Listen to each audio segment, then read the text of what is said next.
morning here. Claudell Clark, President and CEO of the Better Business Bureau, Greater Hampton Roads. I'm here with a very special guest this morning, Anthony Henderson of Hampton University Athletics Department. And Hampton University is also accredited business. Good morning to you, Anthony. Good morning. Great Good to have you, man. Great. Just a tremendous athlete, athletic administrator, fundraiser, business mind. And that's the whole purpose of this show. The Coach's Corner, how do great business minds, how do great executives run a parallel between sports and business. And we know what your background in the Midwest and here at the MEAC and now Hampton University. We just wanted to hear a little bit more about your story, a little bit more about your journey, and how you bring sports and business together. So we're just excited about this. Just tell us a little bit about your background, how you got started in college athletics and with this business mind state. Oh, man, I don't know if I want to take up the whole 30 minutes talking about that. But so originally from Richmond area, Powhatan County, right outside of Richmond. Came to Hampton back in 1995 to play football for Coach Taylor. Legend. Legend. And every Hall of Fame you can mention, and still talk to him to this day. He's been a great asset since I've been back. But, played football at Hampton. Typically, like most student athletes, when it was over, didn't really know exactly what I wanted to do. So ended up going back home to Richmond. Had a marketing degree from Hampton, so worked in marketing at a couple of insurance companies and realized that was not it. Right. And what I wanted to do, so I ended up going to grad school at VCU. So then worked in the marketing department at an athletic department, and also at the Richmond Braves at the time, which is now the Squirrels. Yep. At the Diamond. The Diamond still looks the same. Yep. But trying to decide if it was professional sports route I wanted to take or intercollegiate athletics, and just fell in love on the intercollegiate athletic side. So, had an opportunity to go to Disney. We had to do an externship to graduate. So I worked in the marketing department there and gained a ton of experience working on Tampa Bay Bucks, spring training, Atlanta Braves, spring training, Food Night Classic, which was the PGA event, and all the Disney-created sports events.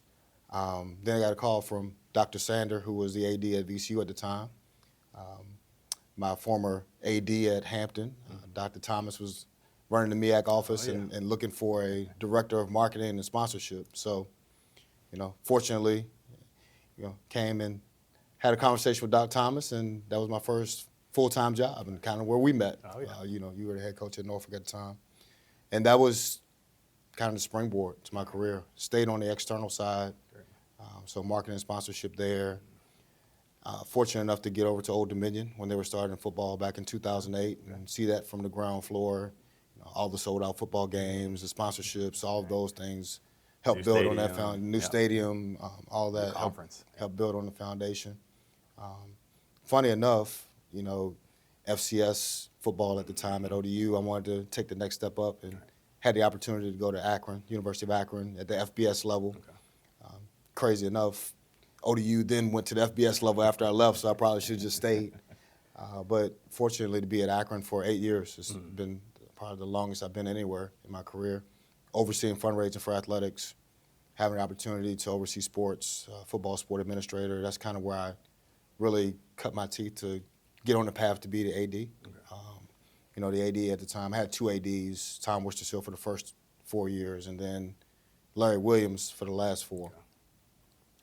And Larry's really instrumental to why I'm sitting in the seat right now. When he came in, didn't know me from Adam, but took an interest in my career. And all the meetings that Larry was in, he would come by and say, "Hey, come with me," and he just pulled back the curtain, and I got to see what an actual AD at the Division I level looked like.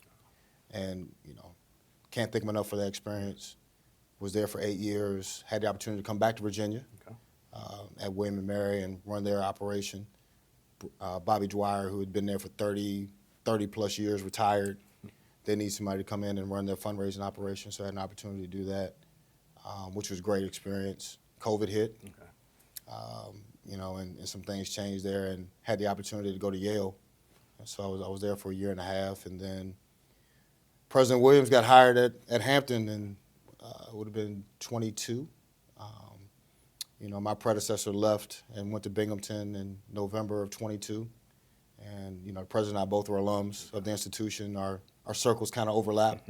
So, he got my name from some folks. And also he had talked to Commissioner D'Antonio at the CAA, trying to figure out what he was going to do with this position. And he was actually going to hire a search firm at the time. And Joey D said, well, before you do that, I got somebody I want you to talk to. And happened to be me, and he had heard my name from some other folks. And, he called, and we had a conversation, and, I had an opportunity to come back home. So it's been great. I finished 2 years in February. It's been moving quickly. Yeah, it flies by.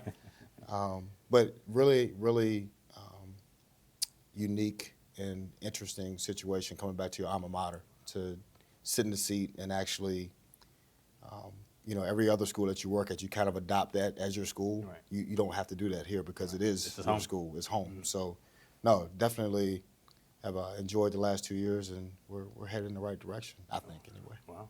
No, you have to. You had to have the vision first, yourself and the president.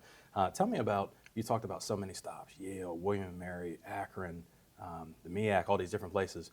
How did you continue to keep that drive, to keep moving towards your goal and to find your true purpose? And then also, along their way, how did you find that drive to develop so many relationships and steward those relationships? Well, I'll start with the second question first. I think the nature of being a fundraiser is relationship building, that people give to people. Right. So when you're fundraising and you're out trying to solicit funds, it's more about developing those relationships and connecting those. Well, first, finding out what those folks' passions are. Like I tell everybody, we have a lot of needs, and once I find out what your passions are, I'm pretty sure we can connect your passion to one of the needs that we have. But I think just building those relationships through what I did just became internal. And that just across the board, when you talk about outside of the fundraising piece, when you talk about staff, people on campus, like those things have to happen to get stuff done. You can't do anything on your own.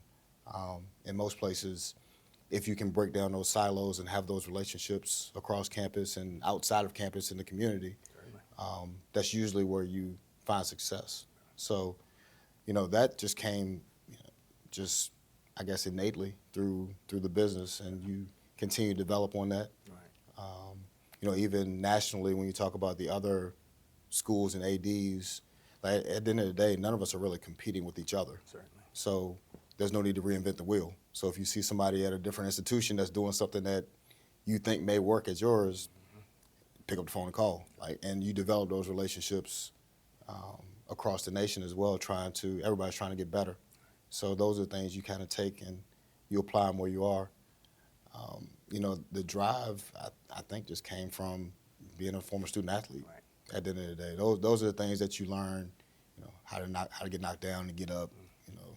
Being on time management, all those things. Coach Taylor would say, being on time, being early is being on time, being on time is being late. instilled and ingrained in you just being a former student athlete. So, I think, and honestly, being in this seat in a couple of different places, when you talk about donors and other folks that want to hire, I constantly hear they want to hire former student athletes because of that, because they have those things that are already innate that you don't have to teach. Right. So I think that helps as well. Certainly. And through all that, you talked about the fundraising, the relationship building, the athletic side of it, but as we know, it's all a business, right? And here at the Better Business Bureau, we serve as this resource to businesses. How do you grow? How do you business develop? Yep. How do you recruit? How do you attract talent? How do you just grow the scope of your business?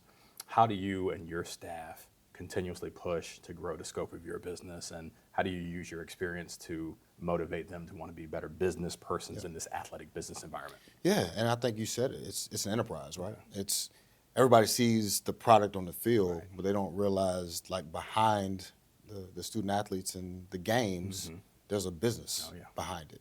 So you talk about sponsorship sales, you talk about ticket sales, you talk about marketing, communications, all those pieces that you all have in the businesses outside of athletics, we also have as well. So it's trying to develop those things where we can be as successful as we can, especially in this new age of intercollegiate athletics where revenue is king. You have to generate more revenue to be able to do the things that you need to do to be successful. It all translates. So, I push my staff, fortunately, funny enough, I had one of my staff members that just graduated yesterday. He just got his master's in sports management. I'm big about or into professional development. because I tell them I'm only as good as they are at the end of the day, Right. because I can't do everything myself. So I have to have the right people around me. My exec team's phenomenal. You know, I have a former AD who was an AD for 5 years. We just talked about Alicia Tucker just joined me. Oh, yeah. You know, I've known Alicia for 20 years. So Great compliance on mind, that great legal on that mind. SWA Right. student facing side, Okay. everything student facing, academics, compliance. Like, she's one of the best at it. You know, Joseph Walters, who we were just talking about from my external side. So making sure we just hired a new head fundraiser, just came to us from Georgia Southern, Mimi Hill, and then, you know, Kanitra, my chief of staff, just keeps all the trains running. So you got to Help have us get all, today's set up. yeah, You did absolutely. a good job with that. So, you know, you got to have all those people in place so you can make sure that you can do what you need to do to make sure that the ship has the right vision and is going in the right direction. So Absolutely. And you talk professional development. You kind of just stole the question right off the page. How do you? So you talked about those persons.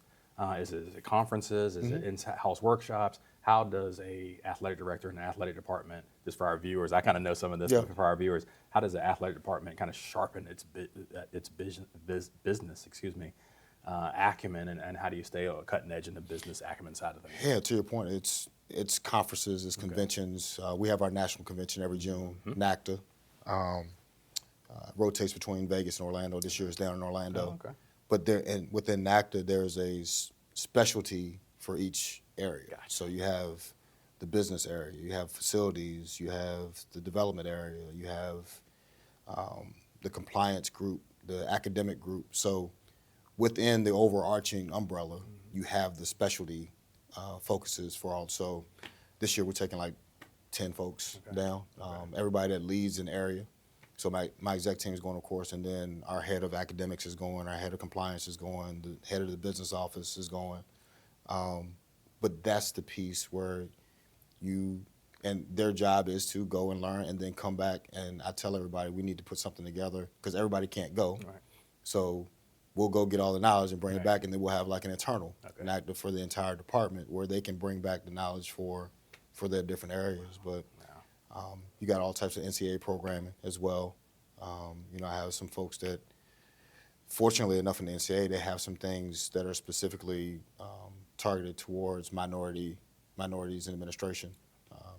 The Charles Wickham Leadership Institute, the Pathways program for folks that want to be ADs that may Aspiring be leaders, yeah. aspiring leaders. So making sure that I get folks that apply for those things. And fortunately, I've been through the programs, so I can, you know, give them a little background, but also hopefully help them get in when it's time to apply. But those are the type of things that you try to keep on the table. One, like I said, so you can be better as an organization, but also retention of people, because you want to help them grow, because once you stop helping them grow, they're going to start looking for other places to go where they can grow. So that's the biggest piece, is just trying to provide, and then, you know, just sitting down with them to find out what their aspirations and goals are and how you can help them get there. So Certainly. And you talk to retention, you know, the next R word we talk so much about is recruiting. Recruiting from a coaching standpoint, recruiting for these players nowadays with transfer portals and NIL monies and all these sorts of things. But what is one of the things that has helped you to be successful in recruiting great personnel to be in that leadership team to have you where you are today? it goes back to relationships again. This business is small. So, you know, when I was building out my exec team, I have friends that work in the search firm side of the business. I have folks that sit at my seat and have been other places. So you lean on your network and you tell folks kind of what you need. Do you know anybody? So that's kind of where you start. Of course, you posts in all the places you post. But 9 times out of 10, 80% of the applications you get are just people that want to get into sports. They don't necessarily have what you're looking for that specific position. Not that they can't do it, but it may be something else that they may need to do to get in to kind of rise to that level. Like when I'm looking for somebody from my exec team, you kind of need to have some background and be in the business and some leadership in the business to operate at that level. So, you know, kind of filtering through that. But I think the biggest piece is leaning on your networks, leaning on folks that know other folks. That's why the networking piece is big, and trying to make sure that you keep those relationships going. It's not just about calling somebody when you need something. Right. You call, we all check on each other, especially this time of year when things slow down. Mm-hmm. Hey, how was the school year? How things go? What's and then new? What'd you what's learn? new? What'd Yeah. you learn? NACDA's big too, because this is the one time a year that everybody's in the same city. Okay. So you try to, whether it's go to dinner or those yeah. type things, make sure that you keep those connections. But the relationship piece is big. Well, that's so cool that you're staying fresh, the staff is staying fresh. You talked to recruiting of those executives team, but your coaches, people don't realize you have these 10 or 15 or 20 coaches that you also oversee. Yep. How do you keep them on the cutting edge of recruiting and bringing in the right fit? Yep. We'll talk about that in a second, but bringing the right kids in, bringing the right assistant coaches in, bringing the right donors in. How do you oversee all those persons to make sure they're bringing the right people in? I think it just starts with the department vision. Okay. Like we talk a lot in athletics at Hampton about being elite. Okay. And elite is really an acronym. We talk about excellence, leadership, integrity, teamwork, energy. Okay. Like those are the type of things that we make sure that everybody's kind of speaking from the same sheet of music. Yeah. So if everybody's speaking the same language, it's easy when they're going out recruiting because they know what the fit is for the institution and for the department. Each team has their own kind of core values too, but it's kind of like we just talked about NACDA and the overarching umbrella and then the specialty areas. Right. It's similar in the department. We have the overarching umbrella. We want to be elite. Okay. And then each sport has whatever their individual core values are that fit into the overarching core values. So, the biggest thing with coaches, as you know, being one of them before, they're all different. They all have different personalities, and their sport is the most important. Oh, yeah. Regardless And they of what need the most funding. regardless of what sport it is. They're the most important. Exactly. So, it's managing personalities. It's also managing expectations. But that's the fun part of it too. But it once again, we keep coming back to this relationship and people. Yeah. It goes back to the relationships that you have with your head coaches, because I consider them leadership team for us. So, you have the folks on the administration side that lead their areas. Okay. The coaches are on the leadership team too. They're the CEOs of their programs. The head coaches are. So that's when I talk about our leadership team for the department. We have our exec team, and that leadership piece includes the head coaches as well, because at the end of the day, that's why we're there. One of my mentors taught me something early in this business about the org chart pyramid, and he said you need to flip it. So the AD is actually at the bottom of the org chart, and we're supporting everybody else All the way up to the student athlete. all the way up to the student athlete. So when you think about it that way, it's about how are we serving servant leadership, and how are we serving each level of that chart. So when you think about it that way, it's easy. Right. But that's so neat how business has changed. Yeah. Because you and I probably came up under these great administrators and great coaches, and then the pyramid was the opposite, Yep. right? You just looked up to these persons, Yep. and they were iconic, but things have changed over the years. Yep. So that servant leadership and that facilitating nature, it is awesome. So you're facilitating all these persons. We flip the pyramid, so all these persons are on top of you. Who does Anthony go to for mentorship or advice or consultation? You don't have to name the direct person, but how do you, at the end of the night after serving all these people, how do you get the advice and the consultation and the direction that you need? It's a couple fold actually. You have your personal folks that you have known you since Jesus was a baby, as they say. That's a long time. A long time. That's a long time. So those are folks you kind of go to just for personal stuff, to vent and ask for, what do you think about these things that have nothing to do with the business, so you can kind of get a perspective of folks that aren't in it day to day. But I lean heavily on kind of the OGs of athletics that kind of brought me up in this thing. So interesting story. One of them is Craig Littlepage, who used to be the AD at Virginia. I met Craig when I was in grad school. Funny enough, we had to do this project at VCU about where you wanted to go or who you wanted to be, and I wanted to be an athletic director. And fortunately enough, one of the few black ADs in the country was only an hour away in Charlottesville. Wow. So, I called, didn't know Craig at all. I called his office, and Ms. Becky, his assistant, who still give her credit to this day, told her what I was doing, told her I want to do this interview, and she said, well, he likes to do that type stuff. Let me check and see if he'd be open to it. So she called me back in an hour. She's like, so I got good news and bad news for you. Okay. I was like, well, start with the good news. She's like, well, he'll do it. He'll do it. I said, well, that's great. What's the bad news? She's like, well, he doesn't want to do it over the phone. He wants you to come to Charlottesville. Oh, wow. And I said, well, that's not bad no news question. at all. No I was like, just tell me the date and Right. time, and I'll be there. And I went. I was expecting to get like 20, 30 minutes, and we talked about everything for about 2 hours. Wow. And since that day, he's always been somebody I can pick up the phone and call without hesitation. Always answers. If he doesn't have the answer, he directs me to where to go get the answer. Mm-hmm. But it's folks like that have been in my corner over this 20-year career that have helped me kind of get to this point.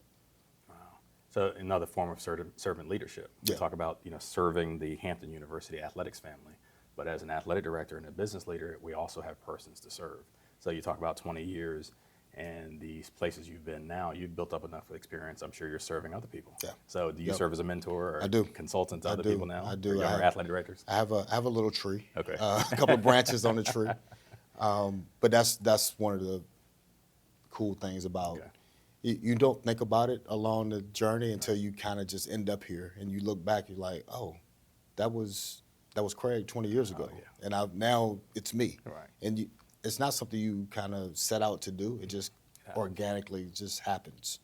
We have a dinner at NACTA every year.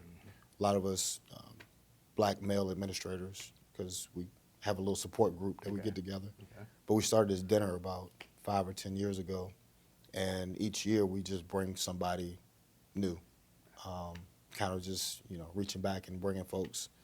So now the dinner's gotten so big, we got to figure out In the venue. how we're going to figure this out. Now, I think we need to separate the dinner from maybe a happy hour or something, because it's just that many people that have come along. But that's part of it when you talk about who's next, who's going to lead this. We're not going to be here forever. Right. Somebody's got to come behind us, just like we came behind some of the folks that have Succession retired plan. now. Yeah. So how can you contribute to that, and how can you be a part of it? Right. Well, that's awesome. We think in terms of sports. So you got this business side kind of down, and you never get it down, right? But you put it in place. The executive team together, your coaches. How does one define success in business? A person may say $1 million or Yep. sales increased by 50% in athletics at Hampton. Anthony Henderson. How do you define success for your athletic department over the course of the year? What are some of the major benchmarks that you try to hit? And that's the thing I don't think people, they think athletics, they just automatically go to wins and losses. Right. Like, there's so many different buckets we look at. Okay. One starts with academics. Okay. Like our student athletes are right now over 3.2 for the entire department, which is higher than the university. So that's where it starts. Testament to y'all's leadership. Yeah, You the really show. benchmarks you look at, how our student athletes do in the classroom. You add this new mental health piece that's really big now. How we're supporting our student athletes in times where they're having tough times. We're fortunate that we have a mental health person on campus that's dedicated to athletics, which has been huge for us, because we've had some issues where we had some folks that needed help and needed somebody to talk to, and Von Shell has been great. Need to get her some help. We're actually trying to get a second person now, but those type things, making sure we have those in place, making sure from a sports performance and sports medicine perspective, our folks are healthy, and our training facility and regimens are up to in Division I athletics now. That's nutrition, all those things. So making sure that they're on par. And then you talk about, you do get to the wins and losses. Like, are you putting the things in places for your coaches to be successful? You giving them the resources? Are you making sure that they have what they need on a day-to-day basis? Unfortunately, it does come down to wins and losses sometimes. But that's why we play the games, right? Like, we want to win championships, and we're unapologetic about that when we talk about what we want to accomplish. And then you look at the administration side. You're just talking about ticket sales and sponsorship and those numbers, and how does that play into, which also plays into recruiting now in this new world of NIL and revenue share and those type of things. We got to generate more revenue so we can now transfer that to to get better student athletes to win games. Right. So they're looking for all those things. Yeah, now. so now you're looking for all those things, and they're interconnected now. It's a lot that goes into the buckets, but at the end of the day, if you're doing all of the different buckets well, hopefully the department will be where it needs to be and rise to where it needs to go. Yeah. Well, you talk about rise, talking about getting those buckets right, getting the right people on the bus, the professional development, the training, and all that. As we kind of close here, what is the vision for Hampton University athletics? You talk about championships, yes. Yeah. They want to get the right people on the bus, yes. Raise more money, that's always. Yeah. But what are you going to do with all of that? What is the vision? What are you trying to accomplish? So at the end of the day, we're the front porch for the university. Okay. So, athletics is great. We want to win games, but we also want to promote the great institution we have at Hampton, the history, all the things that make the university what it is. So getting people in the door. Right. So the more successful we are on the court, more we're on TV, playing games, exposure, the more we can put the spotlight on this great institution that we have. But it all goes back to the vision is we want to win championships. Of course. I tell our student athletes, there's two things I want them to lead with, at least one ring and a degree. So those things, you're having a championship student athlete experience and you're getting accomplished what you should have come to school for in the first place, which is to get, graduation was yesterday. Okay. We had commencement yesterday. So that's one of the best days of the year where you get to see all of your student athletes walk across the stage. Everybody has their student athlete sash on, so you get identified as one of ours. Right. But that's the ultimate goal at the end of the day. And then, you see that day, and then 10 years later, I haven't been at Hampton that long, but I'm waiting for this, 5-10 years where they come back and talk about where they are now and. I'm where I am now because of what I went through as a student athlete here at Hampton, and you see, successful community members, mothers, fathers, all of those things. That's kind of what it's all about at the end of the day. That's the purpose. Yeah. Well, look, man, we could go literally the rest of the day talking about sports, business, Anthony Henderson, Hampton. But we just can't thank you enough for representing Hampton University, which is an accredited business. That's why we're here. We accredit these businesses. And we can't thank you enough for sharing your life journey and your professional and business journey with us. Anthony, thank you so much. Absolutely. And best of luck to you. Absolutely. Thank I appreciate you. Okay.